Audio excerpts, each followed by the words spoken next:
Hey, what is up, everybody? I think we are live. But anyway, hey, what is up, everybody? This is the Great Puckettini. And what I got for you today is Arkansas Razorbacks top 10 players versus LSU. Now, got beat 34-10. Did not happen the way we wanted it to. Was really hoping we could make it a little tighter, win the game would be great. But I'm going to tell you, man, LSU is a good football team. They're just better than us right now. They're tough. And they should be tough. LSU down there, I think if Nick Saban would have never left LSU for the NFL to go to the Miami Dolphins, I think they'd be regarded as highly as Alabama right now. If he would have stayed there for 10, 12 years like did Alabama, I think he'd have as many national titles as he does with Alabama, maybe more. I think you get a good coach down there. I do not like Brian Kelly. I do not like him. But there's such rich recruiting grounds down there.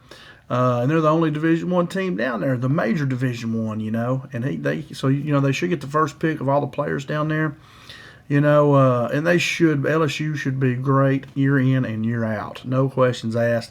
For some reason, they just hire some bozos through the years, and they kind of got lucky with Orgeron. He got a good offensive coordinator. Can't remember the guy's name now. He's in the NFL, and they have Dave Aranda, who's head coach at Baylor. They're about to fire him. But anyway, he was real good too. I believe he was defense coordinator there. But you had Orgeron, who had two good coordinators, and they won a title. And I think that's kind of what Arkansas could do. Now, LSU has get a lot better players. They have a lot easily recruiting. But now in the NIL, I think Pittman and Petrino, man, they're a winning, and Travis Williams. I think they're a winning trio there. And all the coaches we have, I think, we're really good. So don't jump off the bandwagon and say the coaching's terrible, But guys, listen, we can play LSU 10 times, and I think they beat us probably 7 out of those 10, probably 8. They're just that good. They're better than we are. And so anyway, don't get too crazy over this game. They're good. They're hard to beat. I can tell right away. We couldn't cover them. We couldn't get pressure. I saw Landon Jackson getting some pressure, but they're throwing it quick. And old Nussmeier has a cannon, man. He's got an arm on him. And I see LSU's going to be tough to beat. I could see them, battling for the SEC championship and then getting in the playoffs and doing good. I think they can beat Alabama and Tennessee. Neither one of them, they really struggle offensively. The two quarterbacks can't throw, but Nussmeier can throw. And I think LSU could beat both of them. That's what I really believe that LSU's tough, man. They're really good. Now, the move they made, I thought was a great move, moving Emarion Harris from left guard to right tackle, then Blackstock into left guard. I think that was a great move. I think it worked off pretty good.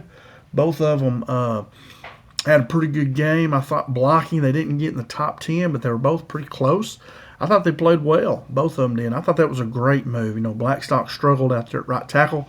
We need to help our right tackle out some. Need to keep a back in the backfield and chip in there, or have a tight end over there to help us a little bit. Because, LSU had that real good number 40, I think it was. And we held him in check pretty good, but he did make one marvelous play. But I thought that move was great by Coach Pittman or Mateos, whoever made that move. I thought that was really smart, and I hope they keep them that way.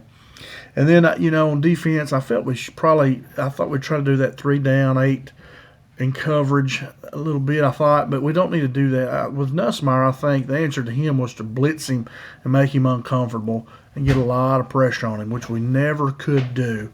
We could not get pressure on him. He was getting the ball out quick.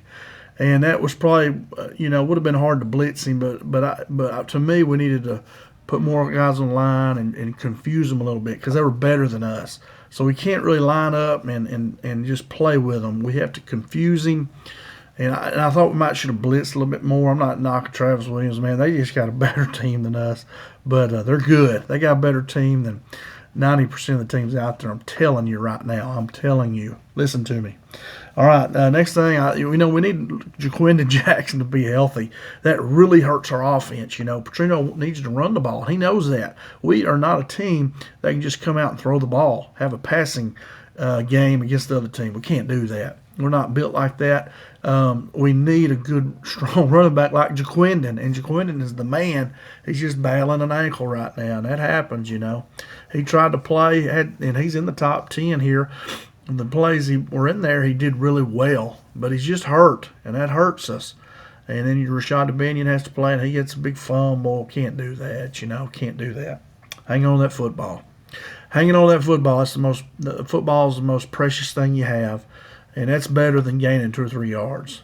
It is. Hang on the ball and let Devin Bell come out and punt it. He's one of our top players, top 10 this week. Let him come in there and boom him, put him inside the 20, let the defense play. Got to protect that football. And that's what leads me to the next talking point here to start this video off, is that we just, the turnover battle. Once again, we lost it again. I think we had 2. They had 0. The one with Jalen Green that got tipped and the guy intercepted it, man, there's nothing you really can do about that. That was just tough luck. It happens, The ball bounces crazy way, just like it did when Devin Bell punted it, and it bounced and went sideways, and we were able to get it down there to 1. I mean, the ball bounces crazy. It does crazy things. That is not football is a very odd-shaped ball, and it does a lot of crazy things, and it's just tough luck right there. But the fumble with Rashad was a hard run. He was just trying to fight for more yards, protect that football. Got to have 2 arms on it, 8 points of pressure when people are around. We just can't have that. But I mean, that didn't cost us the game. LSU's just really good, man. And there were several points in defense. I know Trey Biddy talked about it. They threw it right to us several times. And I know one time in the end zone we threw it, and it got tipped right at the last second. I'm trying to remember who that was in the end zone. So, just little things. But I'm going to tell you, LSU's tough, man. They're really good. And I really do believe they're the best team in the SEC that I've seen. And I think they for sure could beat Alabama and Tennessee. No question in my mind. Now, Georgia is another example. In Texas, Georgia beat Texas pretty good. But they're both good. But I think LSU's right there with them. I think LSU's really good. All right, here we go. Let's get in the top 10. Number 10 was linebacker Anthony Switzer from Marion, Arkansas. He graded out 65.1%. Kind of low, but when you get beat like we did, the grades aren't going to be great. You should have some at the top, but then they kind of will drop a little bit. So kind of a low grade to be in the top 10. But that's still pretty good. He had a 62.5 coverage grade and 62% grade versus the run. He didn't play a whole lot of snaps. I think he only played like maybe 7 to 10 plays. But I went ahead and put him in there, because the plays he was in there, he did pretty good. He was in the top 10. So anyway, good job there, Anthony, and keep doing it, man. Keep playing hard. Glad you're at Arkansas. All right, here we go. Number 9 is punter, kickoff. Man is Devin Bell from La Jolla, California. He graded in at 66.2 with his punting and kickoff. He graded at 69.1 on his kickoffs, 63.3 on his punts. He punted 3 times for a 50.7 yard average. He had a long of 58 yards, and he had 2 down inside the 20, which is very good. 2 of his 3 was down inside the 20. That one that was right there at the 1, I believe, was just absolutely crazy the way that ball bounced. And Bell's a weapon, man. That's what I say on offense. It's a good thing to punt the ball. That's not bad. It's bad if we turn it over. And like Coach Musselman in basketball used to say, a live game turnover. Those are bad, when the other team used to steal it and go down and shoot a layup or a dunk. So it's okay to punt the ball because Bell's going to boom it. We're going to get down there and cover it. Good things going to happen. So anyway, all right. So good job there by Devin Bell. Number 8 was right guard Josh Braun from Live Oak, Florida. He graded out at 66.3 overall. Braun, I thought, played well last year with an offensive line that was really struggling. I thought he always played pretty well. He transferred in from Florida, I believe, and boy, he's been good for us. He had a 75.3 pass blocking grade, a 63.8% run blocking. He also had a 98.6 pass blocking efficiency grade, which means when he dropped back to pass, he graded out like at 98.6. It's a efficiency thing that PFF.com does. And so he didn't allow one quarterback hurry, but it didn't give up a sack. But anyway, his great job was pass blocking. Did a good job there. So great job there, Josh Braun. Keep it up, man. All right, number 7 was defensive end Anton Junkaj, however you say his name, Anton J. He's from Port Jervis, New York. He graded out at 69.1%. He's transferred from Albany, I believe. He only played about 7 to 10 plays, too. I would like to see him maybe put him in there at defensive tackle some to get a pass rush, get some faster guys in obvious passing situations. But anyway, he had 1 tackle, and it was for a stop, which means he stopped the drive. He graded out at 71.3 tackling, 66.9% pass rushing grade. So I'd like to see them put him in there some more in all of his pass rushing situations. And then a 62.5 versus the run. So, like I say, the grade's going to be a little bit lower here at the bottom of the top 10 because, we didn't play really good. Excuse me. So, anyway, but good job there, Anton. We need you, man. Mississippi State coming up. Keep playing hard. Number 6 is quarterback Talon Green from Dallas, Texas. He graded out with a 70, straight 70. Which I thought Talon really, I don't know if y'all have noticed, but man, he has really passed the ball well in our last 2 games. Threw it well versus Tennessee and threw it well here. He completed 68% of his passes, which was really good. He was struggling throwing the ball there early, but boy, he's really come on throwing the ball these last 2 games we've had. I don't know if y'all have noticed this, but if y'all have noticed it, but Bobby Petrino is doing a really good job with him.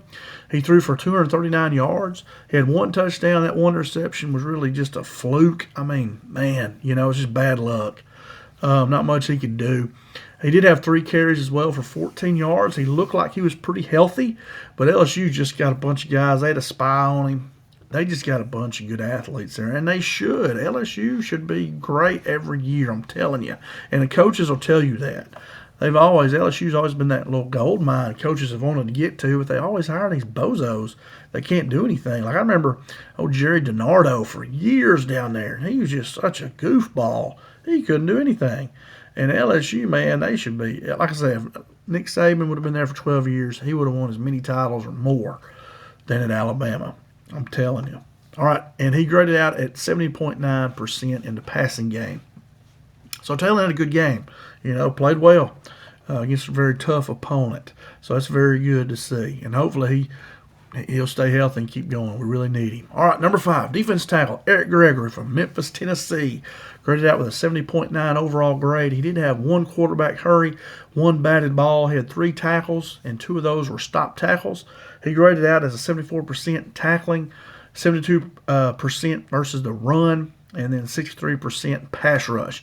And that's what I'd kind of like to see him try Anton in there some, either for Eric or for Ball, Cam. I'd like to see him maybe rotate some in there and get some little bit faster guys. But those 2 guys have good, they're NFL prototype. But anyway, Eric did a good job, played a good game. That's a good grade, 70.9. That's really good. All right, number 4 was free safety Larry Worth from Jacksonville, Florida. He graded out as 72.6. Now, I love this guy's energy, man. He's out there. He's excited. He's, got great energy. He's excited, playing hard. I really like him. I think he's doing a good job. He had 4 tackles, and 3 of those were stop tackles. He had 80% tackling grade, 75 versus the run, and then 65% coverage grade. But like I say, did a good job, good grade, and I love his energy. He's ready. He's playing. He's got great energy. So good job there, Larry Worth. Glad you're at Arkansas. Number 3, running back Jaquindon Jackson. Even though he didn't get to play a whole lot, he's from Dallas, Texas, with a 75% grade. He's one of our key players. We need him to be healthy. Man, I wish he was healthy. You'd see a much different offense if he could play big and strong, as fast as he is. Boy, it just sucks that he's been hurt. But anyway, he had 5 carries for 26 yards, which he'd have had a lot more. That's 5.2 yard per average. That's yards per attempt, excuse me. That's really good, average 5 yards per carry. And just imagine if we could have given it to him 15 times. You're looking at 100 yards there almost. So anyway, and it would have been a different game. We could have kept the ball a little bit longer, got some first downs. But losing him, it hurts, And but anyway, it hurts. Anyway, so he did have 1 catch for 7 yards. He graded out at 79% in the run game and 73% pass blocking, which is huge. That's really good. So anyway, good job, Jaquindon, man. I just hope you can get healthy. We need you, man, versus Mississippi State. Let's get healthy if you can. All right, number 2 was defensive tackle Cam Ball from Atlanta, Georgia. He graded out at 77.3% overall. He was graded as our top defensive player. He had 4 tackles and 3 stop tackles. He had 89% versus the run. He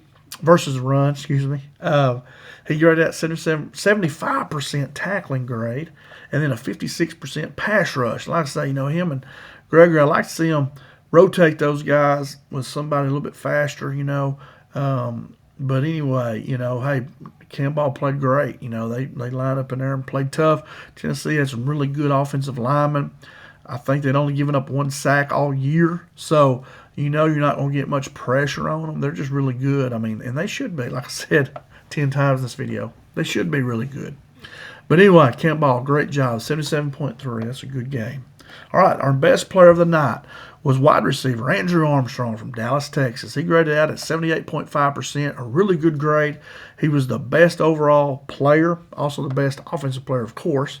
He had 7 catches for 94 yards and a touchdown. I think, was that not his first touchdown of the year? I'm not positive on that, but I think that might have been his first touchdown. He averaged 13.4 yards per catch, which is great. You like to see at least over 10, so every catch you're making, you say, is a first down. So that's really good. He graded out 77% in the pass game, 60% run blocking, which is really good too for a receiver. So great job, Andrew, who's our best player, and that's all I got. That's the top 10. Here they are on the list you can look at there. But, like I say, we got Mississippi State coming up, man, and we need to go down there to Starkville, Mississippi, and beat them. We're going to see what kind of team we have. I think we got a real good team, great coaches, and let's go down there and beat Mississippi State and get back on track. Now, Mississippi State's no pushover now. They're playing well. Texas A&M did beat them, and I think A&M's really good too. But going back to LSU, I think they're the best team I've seen. I watched Alabama and Tennessee, and I watched 2 teams that cannot throw the ball. They can't do it. I don't, Georgia's better than both of them, and Texas probably is too. So I look, Georgia and Texas probably better, and than them too, and I think LSU's better. But those 5 teams there, man, are really good. I mean, holy moly, they're good. And it's a tough conference this year. But like Coach Pittman was saying, they're at, 5 wins? I can't remember now.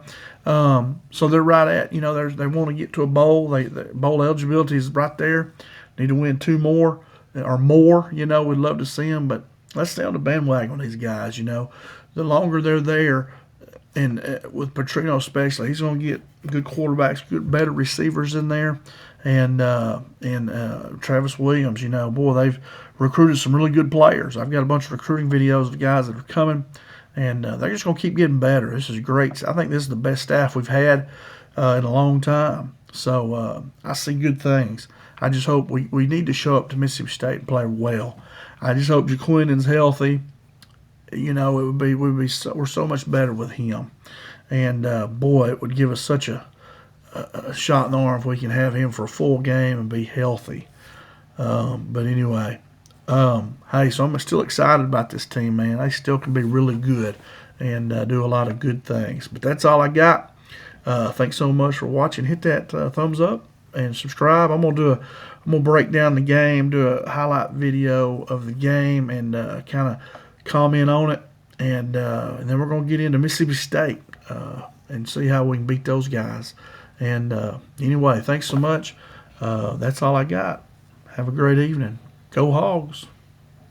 Let's go get a Mississippi State. Oh, my goodness, I'm losing my mind. What are they? They're Mississippi State. The Cowbells. My goodness, I'm going blank. But anyway, have a great evening. We'll see y'all. Go Hogs.